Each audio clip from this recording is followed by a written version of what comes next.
เอาไหมน้องเอาไหมอ่าโดยเอาให้เจาะเด้อเจาะเป็นอยู่บ่เจ้าดึงหูไว้ปล่อยสิแทง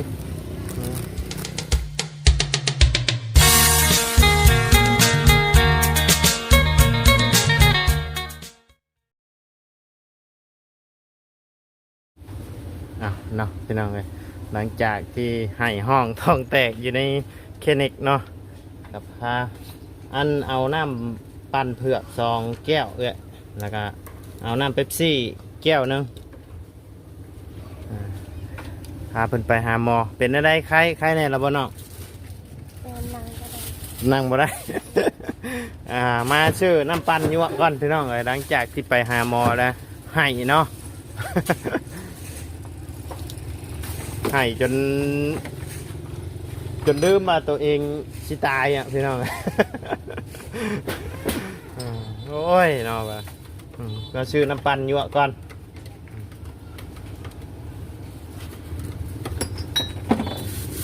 สบายดีเด้อน้องเด้อ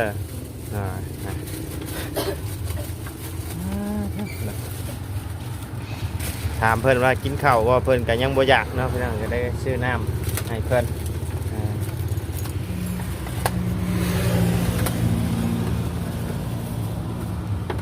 เท่าไรเจ๊ฮะทางเบิดนะคือถึกแถมมันอ๋อน้อย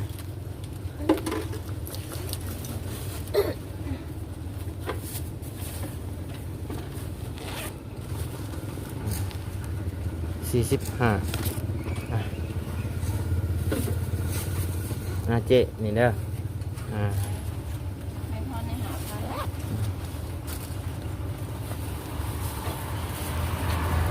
เอาไหมน้องเอาไหมโดยเอาให้พวก โดยขอบใจได้เด้อเจ๊เด้อโดยใจเจาะนี่ไงเนี่ยเจาะเป็นอยู่ป่ะเจาะเด้อเจาะเป็นอยู่ป่ะเจ้าดึงหูไว้ปล่อยสิแทง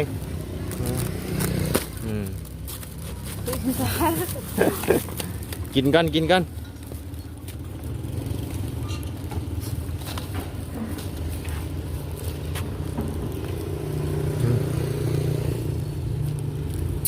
เป็นอะไรแซ่บบ่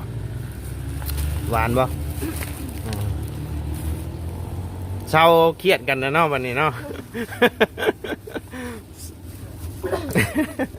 โอ้ยอย่าน้องไงห้องแตะย่านตายยังเจ็บอยู่บ่ใครๆในได้เนาะป้าใช่ปะ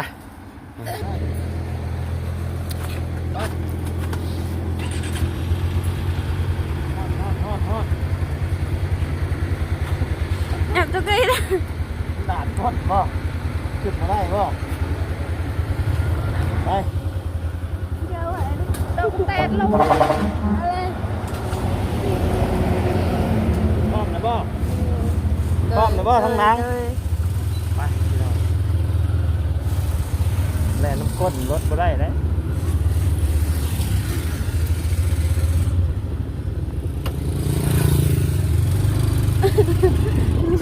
น้องเลย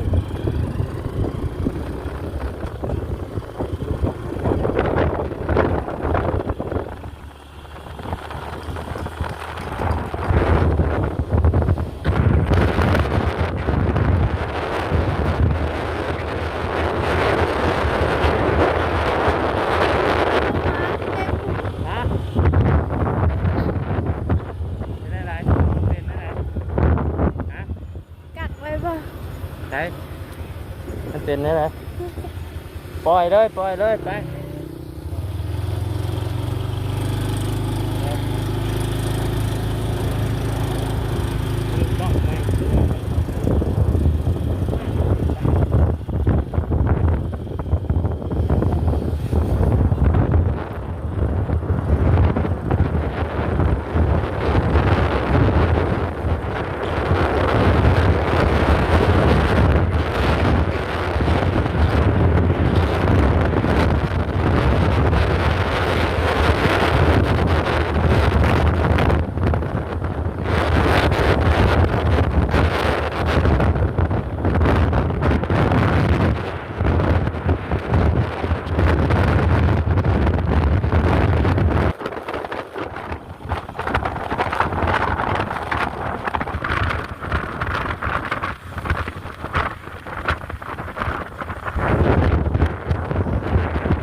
คือเปื้อนแท้อยู่นี่เนาะของลมนั่นบ่เนาะของลมนี่แหละคนเจ็บแห่งเจ็บเนาะวิตขึ้นขึ้นลงอยู่พี่น้องจอดพักผ่อนก่อนโมเมนต์พักผ่อนขออัปโหลดคลิปก่อนเนาะอยู่ทางเขานี่แหละพี่น้องทางเขาบ้านน้องวันนี้แหละแป๊บหนึงพี่น้องป่ะพี่น้องเลยหลังจากที่นั่นกันสิพาน้องเพิ่นข่าวไปส่งก้อนบาทนี่เนาะป่ะจับเนาะยังบ่เช้าบ่ เลยเจ็บ ยังเจ็บอยู่โอ้ยเดี๋ยวก็เช้าเพราะว่าเพิ่นฉีดยามีแห้งให้มันก็เลยเจ็บแน่เนาะน้ำยาท่านนั่นแลนไปไกล ให้เอาแต่ว่าตายเป็นพี่น้อง ปั๊บปกติไฟแหละพี่น้องไอ้คนย่านแต่ค่อยแขนหักค่อยยังปีนฮอดต้นไม้ผู้ขย่านเข็มไปเชิด แม่ตัวเจ็บจะมีไปดึงกระชังหมด ไหนฮะโอ้ยโอ้ยน้องพี่น้อง เราจึงจะแต่ลูกกระโปรงมันเยอะอะไร แล้วหรือบ่ เดิน ไปพี่น้อง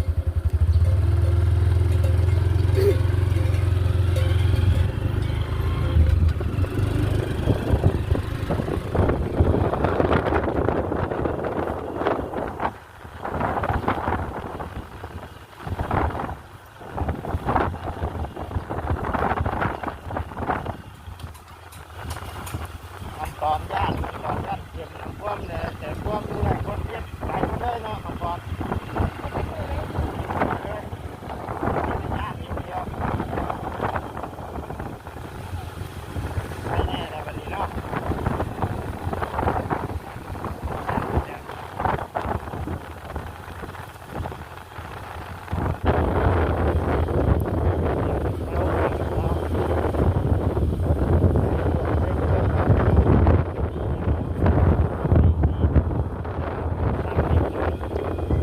ลงเพลงแล้วเนาะ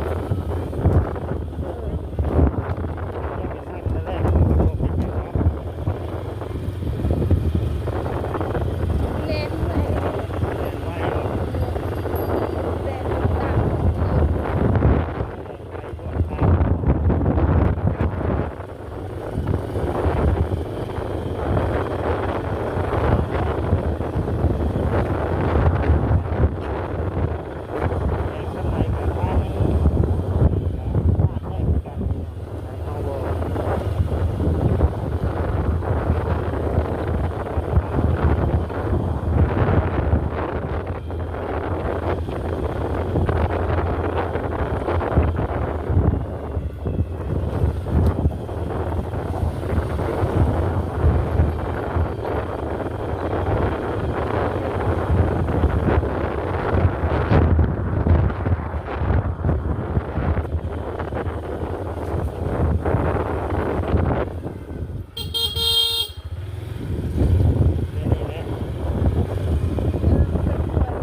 เจ็บอยู่เนาะ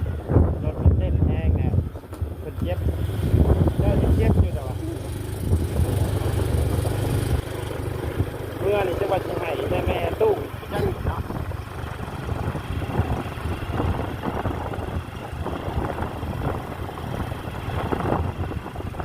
ให้แล้วบัดนี้เนาะคันว่าพาไปอีกก็ยังสิให้อยู่บอกย่านแห้งเนาะย่านพอต้องมาได้ที่ว่าสิให้เพิ่นเศร้าแล้วพี่น้องเลยเพราะว่าย่านน้องเพิ่นช็อกเนาะทางแต่ว่าท่านหมอเพิ่นว่าบ่เป็นหยังเนาะ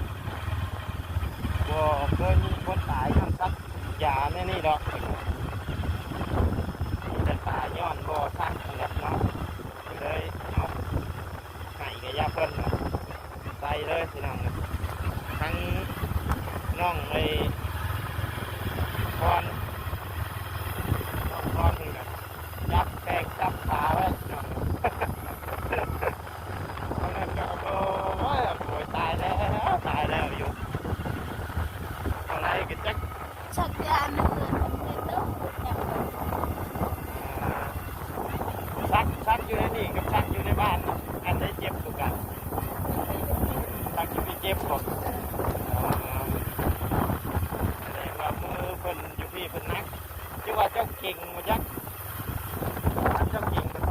เจ็บได้หรอกเอาบ่ต้องเก่ง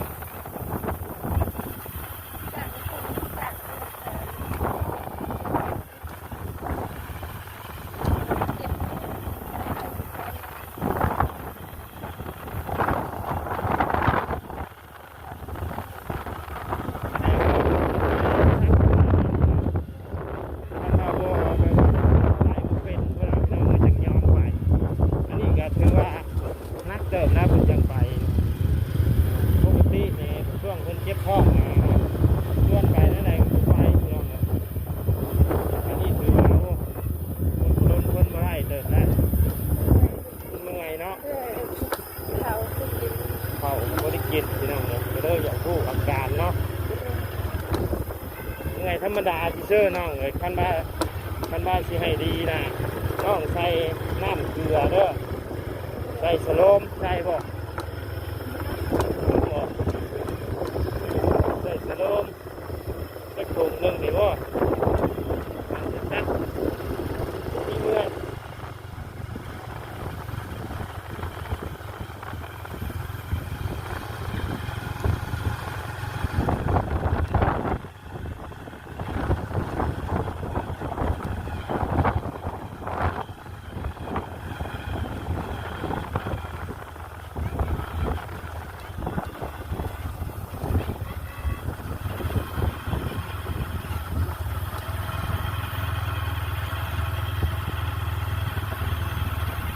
เพื่อนกินข้าวกับบุกิน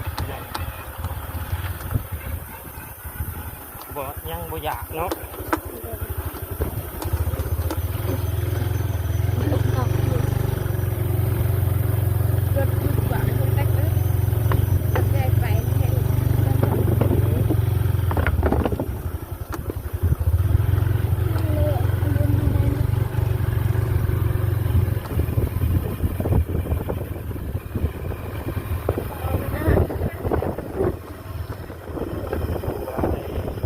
น้องพรเลยนะโอ้ยเป็นไห้พี่น้องเลย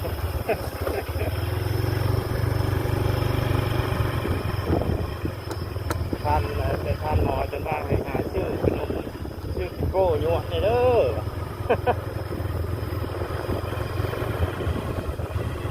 เล่นเกิดจะแบบอายมันเป็นอายก็เป็น หายบ่เป็นเลยเนาะแต่ว่าก็ให้เยอะเลยพี่น้องเลยให้เยอะครับเอาให้กินอย่างก็กินให้กินยาก็กินให้ที่แรกดีใจแล้วเนาะที่เพิ่นจัดยาให้กินเนาะ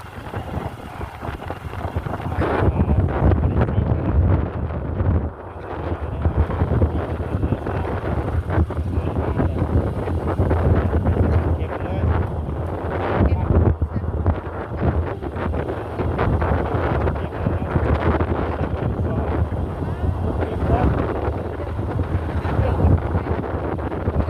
อันนั้นคือเป็นยามีแห้งเนาะ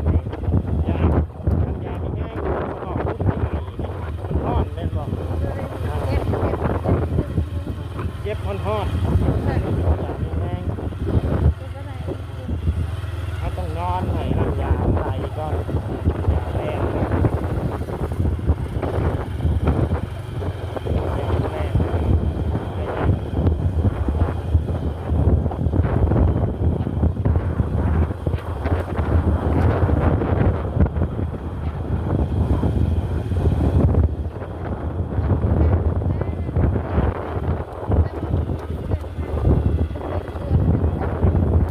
ไอ้ที่ว่า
จังกินยาเป็นเอิ้นว่าทางอาหาร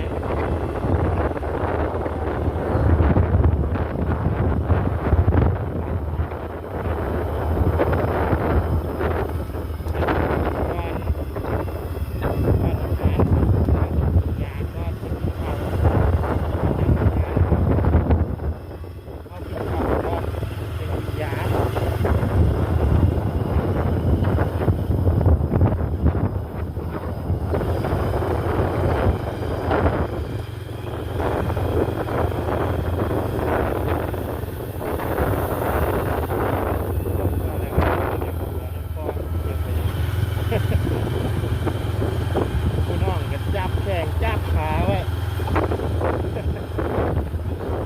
ยันก็ยันแต่เจ้ารีดนั่นแหละยันเข็มหักเข็มหักผ้าเย็บยังสุนัขแน่เนาะยันเรียบร้อยเลยยันบ่ไปใกล้ห้องหมอเลยอยู่ศาสตร์อยู่นั่นเย็บให้เป็นหลักเป็นญาติเด้พาก็จะได้เป็นพาแล้ว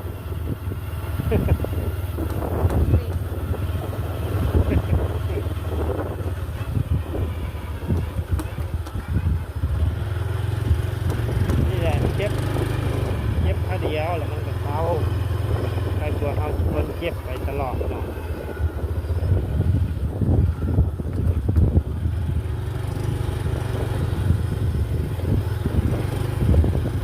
ทางแบบทางขอดูแลคนมาได้ต่างประเทศเลย แม่นเพิ่นมาจากต่างประเทศเลยเพื่อเพิ่นจะมาเบิ่งเจ้ามา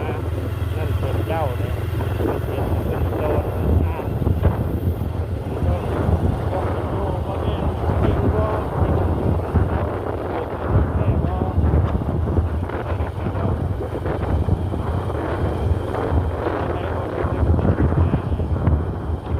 เจ้าเป็นแม่เจ้าคิดแม่ข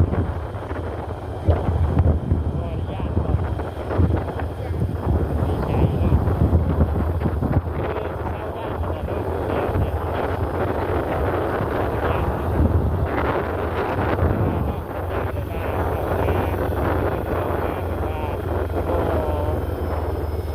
เพิ่นบ่มีทางทีมงานอ้ายเขาพามาน่ะทางน้องก็อย่าเข้าเชื่อเพิ่นเด้อ เลย ทำว่าแบบว่ามีทีมงานอยู่ให้นำพาเข้ามาแต่จังว่าแบบนี่เนาะกันแบบว่าโมเมนต์ทีมงานอยู่ให้แล้วกันหรือว่ามีทางทีมงานอยู่ให้แจ้งมาเลย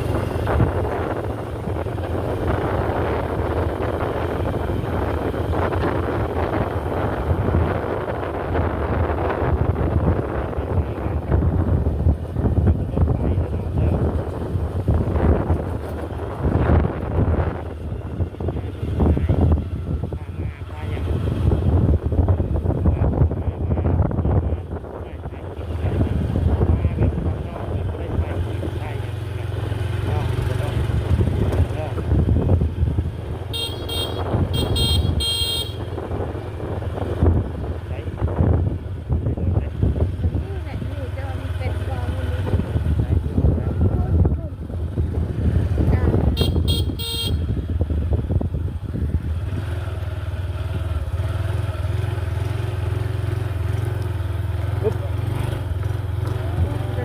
ดีขึ้นกูเล่นแข่งอยู่ เอาดีๆเด้อยังไปอยู่นั่นน่ะเพราะว่าเจ้าถือไป2 ดอกพุ่น ใช่ป่ะย่างเข็มไหนถึงไหน โอ้ยข่อยยังให้เจ้าเห็นเด้ ท่านหมอปั้มหมอวะให้โอ้ยกระจิตเจอกระจิตเจอไปเอ้ย คือสไตล์บ่เนี่ย โอ้ก็จะตายนี่โอ้ยแม่เอ้ยก่อนจะตายแล้วก่อนจะตายแล้ววะเอาสบายดีเด้อเนาะโดยเอาจุเจ้ามาจังไดนี่จุเจ้ามาจังไดนี่ มาคือเก่าอันแหละ อ๋อมากับบอดี้บ่ ถ้าครบ โดยเฮ้ยยังนะ จักมันยังมันมาตอมข่อยกดกลับตื่น มาอันขอไม้เนี่ย อะไรมาจะเช่าได้เจ้าเนาะ ก็บ่ได้เช่าพอดีทางลุงเฮิมเพิ่นโทรมาให้มีผู้ใหญ่เพิ่นเข้ามาหาทางน้องเพิ่นแล้วก็ทางลุงเฮิมเพิ่นบ่ว่างก็เลยโทรบอกคอยให้พาทางอ้ายเพิ่นเข้ามาเนาะ มาเพิ่นจะมาสู่อยู่ใช่น่ะ เพิ่นมาถ่ายอยู่ทางเข้านี่แหละ เมื่อไหร่บ่ เพิ่นออกเมื่อแล้วเนาะ ต้องเพิ่นนั่งนี่ เดี๋ยวนั่งก็ยังนั่งบ่ได้เด้นั่งบ่ได้ต้องยืนอย่างเดียว นั่งก็บ่ได้เจ็บ แต่แข้งข้างที่บ่ได้ชักนั่นแหละ เบิดสองขาก ซักสองเลยนั่งได้ ข่อยสั่งให้เพิ่นว่าต้องคันว่าลายมือเลยต้องซองเข็มเพิ่นว่าจัดเลยเขาว่า ใส่สองขาก นั่งเนี้ย ข่อยจะให้เจ้าเห็นตอนลงจากเตียงนะตรูดลงมาแต่อาการน้องเป็นผู้ชมแล้วก็แก้ขาด ได้บ่ ได้แล้วเนาะ ดีใจน้ำ โอ้ยก็โดย ได้ดอก โดยใช้ยาเด้ค่ะนี่ยานี่ นี่พ่อน นี่ มานั่งนี่ ยานี่ นั่งนี่ เอ้ย ไปชมเอาเอ้ยเจ้าเนี่ยน่ะ ไปชมมาเอื้อยมาเนี่ยฮะ ไป ชมเพิ่นบ่ให้ชมอีกแล้วฮะเพิ่นบ่ได้ยอมเสียเปรียบเลยโอ้เพิ่นกับพ่อเพิ่นนะ นั่นแหละผู้ดีเด้อนั่นเหมาะ เอ้านี่คือมีเงินนำอันนี้เงินเยอะบ่อ๋อ นั่งรถ เอ้า นั่งได้ดอก เอ้ายานี่ ยาที่เพิ่นจัดให้มา แม่นยาที่เพิ่นจัดให้มานี่ มีหยังเนี่ยยาหยังแน่น่ะ เอาไว้จุบเจือเรื่องเงินนั่นเด้อ อ่า เดี๋ยวมันเฮียเด้อ ยังหน่อยเฮียอีก นั่งมาไหน นั่งบ่ได้ มีบ่จ้ะ คอย มีเตียงบ่ถาดน้อง อืม ถาดเอาไว้ อืม ถาดเอาไปเฮามีบ่นี่ นี่เด้ ถาดมาปู เพิ่นเอ็กโกเบิ่ง ถาดมาปูเตียง เอาเนาะอันนี้ เบิ่งอยู่กับผู้ใด เอาเบิ่งให้แหน่ เบิ่งให้แหน่เนาะเบิ่งให้ลุงหนวดแหน่ฮะ เบิ่งกะ แล้วเนาะเบิ่งให้ลุงหนวดนำแหน่ ไปเอาถาดมาให้เอ้ย อืม คอยประคองลง แบบมาปูเตียง นี่แหละยากะทั้งค่าเสียหายกะ400,000กิบพี่น้องเอ้ยอ่า เบิ่งหยังบ่ได้มีหยัง ให้เบิ่ง มาไปนั่งร่วมกับน้องเพิ่นจังหน่อย ปาดโถ บ่ได้เป็นพระเอกได้บ่นี่เนาะ โอ้ ขี่ไม้ขาวอยู่บ่ เดี๋ยวมาข่าวเลยนะน้องโอกไป นางพร22ปีบ้านเทิมใหญ่เมืองพารานไซอาการ ก็เห็นหน้าแต่ก็ยังคืออยากหัวอยู่เลยเนี่ย เอ้า เอ้าหัวน้องเป็นหยังไง บอกจะอยากหัวจะกี่โตนแน่กว่ากะโอ้ยเบลคือที่ตายกันที่ สึกใจว่าไร โอ้ยเจ้าเห็นกัน ด่ามาเป็นตำเลยพี่น้องเลย กันที่เจ้าเห็นกัน พี่แจ้อย่างแน่น่ะแก้แบบแน่นี่ อ่า มาแล้วก็เห็นเขากระบัวเลย บ่หัวแล้ว น้องมันนะ ก็อีบาปอยู่แหละกะมันคือจากหัวแต่หนาน้องเพิ่นก็ยังอดบ่ได้อะนะ เดี๋ยวเรียกขออ่านก่อน อ่านนะ อาการพยาธิเอ้ามอหนึ่งเลยมอหนึ่ง ใช่ มันต้องยกให้มอหนึ่ง นี่ชื่อนี่ บอกไป โอ้ยเนี่ยได้นี่ข่อยแห้งนักกูจับ บ่เจ้ามือหนึ่งเลย โอ้ยบอยมอชื่อได้ มอชื่อ มอกะเอาไอ้ บ่ว่าสำนักก็สิบ่ได้บ่ภาษาลาวอยู่กะมอหนึ่งแล้วล่ะบ่เจ้ากะ มอหนึ่งแล้วล่ะนะ โอ้ยยังนักกว่าข่อยบาทนี่ จะอ่านนี่ค่อยพังดีกว่าโมมันเป็น คือว่ายาวานแล้ว มอหนึ่งดิครับปสาม เอาปอสี่ มอหนึ่งกับมอหนึ่งบ่ได้จบ จบกระยานะมออยู่ โมขึ้นไปชื่อเนาะ มอตันโตนะ มอต่ำต่อยังเบิ่งยังคักแท้อ่านนะแม่ เรายังจะกดโตนอยู่ ยังป้องสละใจอยู่ บ่ได้แตกต่างกันนะ สระอาเทตุสระอาเทตุอย่างก็ ใจตัวพอเป็นป้า ตัวพ่อใส่ตัวอ๋อตัวมอแล้วก็จะกดอยู่อ่านบางเด็กก็เจ็บบ่พอแล้วเจ็บนี่นะ พอค่อยอ่านออกแต่ว่าเจ็บ งาน เจ็บกล้ามซีน เจ็บขอโทษขอไปแล้วพี่น้องเนาะที่ว่า เจ็บ เย็น ยัง หมูประชุมพี่น้องเว้ย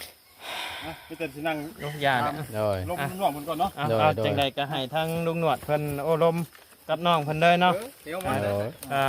ทางบ่ไล่ก็จะได้ขอจบคลิปลงไปเพียงสำนี้กันเด้อพี่น้องเด้อพอ อบบุญขอบคุณพ่อแม่พี่น้องและ FC เบิร์ดสุขุสุกคนเนาะที่เข้ามาติดตามและรับชมพาน้องเพิ่นเข้ามาส่งพี่น้องเลยโอ้แดดขนาด เอ้าเฮง เนาะเอาพี่น้องเลยโอเคฉันเนาะพี่น้องสำหรับคลิปนี้ก็ล่ำลาเลยเด้อเนาะสบายดีเด้อพี่น้องเด้อไป เด้อพี่น้องเด้อ อ่า